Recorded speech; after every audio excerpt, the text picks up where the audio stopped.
વ્હાલા વિદ્યાર્થી મિત્રો, આજે આપણે દશેરા વિશે નિબંધ જોવાના છીએ, તો ચાલો આપણો વિડિયો ચાલુ કરીએ। પણ એ પહેલા જો તમે આ ચેનલમાં નવા હોવ તો નીચે આપેલા લાલ બટનને દબાવી આ ચેનલને સબસ્ક્રાઇબ કરવાનું ભૂલતા નહીં। તો ચાલો આ વિડિયો ચાલુ કરીએ। આસો માસ એટલે તહેવારોનો મહિનો। નવરાત્રિના 9 દિવસ પૂરા થયા પછી આસો સુદ દશમને દિવસે દશેરાનો તહેવાર આવે છે। દશેરાના તહેવાર સાથે કેટલીક પૌરાણિક કથાઓ સંકળાયેલી છે। અંબામાતાએ મહિષાસુર રાક્ષસને મારી નાખવા માટે તેની સાથે 9 દિવસ સુધી યુદ્ધ કર્યું। 10મા દિવસે માતાજીએ મહિષાસુર રાક્ષસનો વધ કર્યો।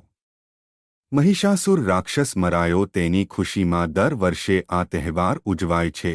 આ દિવસે રામચંદ્ર ભગવાને લંકાના રાજા રાવણનો વધ કર્યો હતો અને લંકા પર વિજય મેળવ્યો હતો। તેની યાદમાં પણ દર વર્ષે આ તહેવાર ઉજવાય છે। આ તહેવાર અધર્મ પર ધર્મના વિજયનો તહેવાર છે। રાજાઓના સમયમાં આ તહેવારનું ઘણું મહત્વ હતું।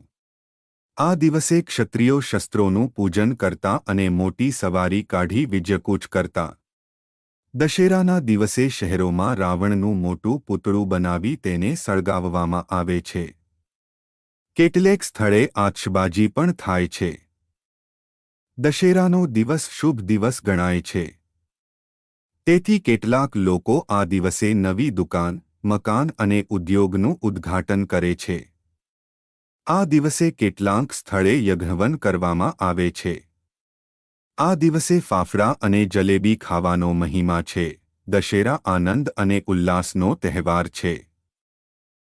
Thank you for watching this video. Please subscribe this YouTube channel for more videos.